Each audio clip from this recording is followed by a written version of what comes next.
welcome to Auburn's Music Conversation. This is what we do every week after the performance live online. And we record a song and then a two-part interview. And this is part one of Kat Hopkins. Ouch. I'm pretty excited for myself. Yes, I'm pretty excited for you too. All right, question one. Where were you born? I was born in San Diego. And you grew up here? Yeah. And are still here? Yeah, that's the whole story right there. All right. When did you start playing music? I started fiddling around with music when I was like a little kid, like most people do. I didn't really start doing anything with music until I was 15 and started hanging out with you.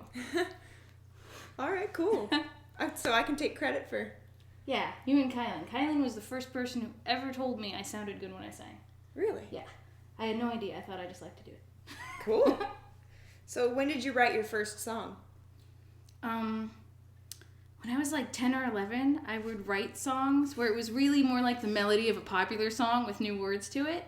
Okay. And then the first one that I did, the guitar and the vocals and everything all myself, was probably like runner-up when I was 15. Mm-hmm. That's a great song. I still remember that one. Sometimes I cover it, actually. Cool. Yeah. Have you ever made your living playing music? I make my living playing music now. All right. How? Like, what all do you do?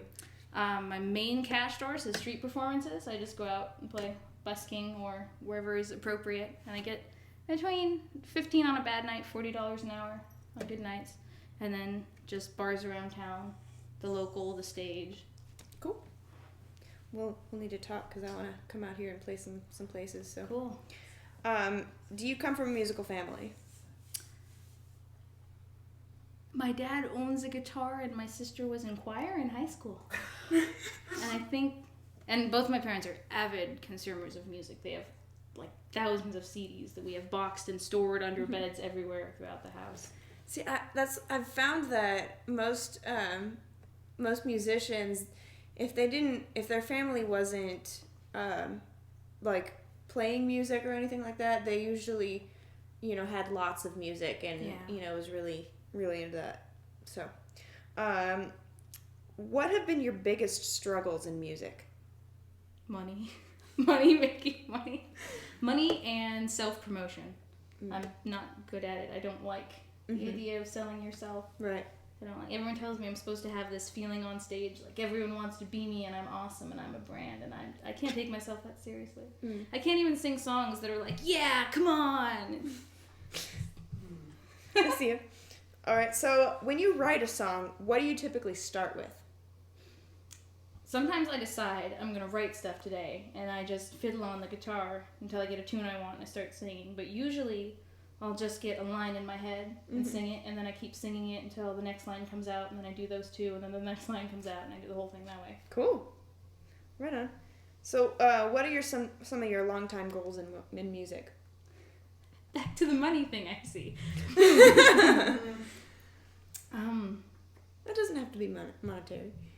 I don't know. I haven't been doing anything that I think is very progressive in music for a while. I just do my daily routine of playing, and I really enjoy writing, and I really enjoy the feeling of singing, but I think if I just kept making like $20 a day and living off that forever, I'd probably be happy. So I guess probably writing songs for other people and not having to perform much. Actually, that was my next question. Would you rather perform or write for other people? Yeah. I'd love to be a performer if it could be done without a lot of self-management and self-promotion, but I'm just not good at that, so I think the better fit for me is probably singing at home and selling in public. Right on. All right, last question in part one. What is your favorite color? Green. Oh, that was...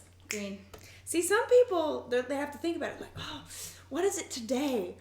But a lot of people are like, right on it. It's like, I know this, All right.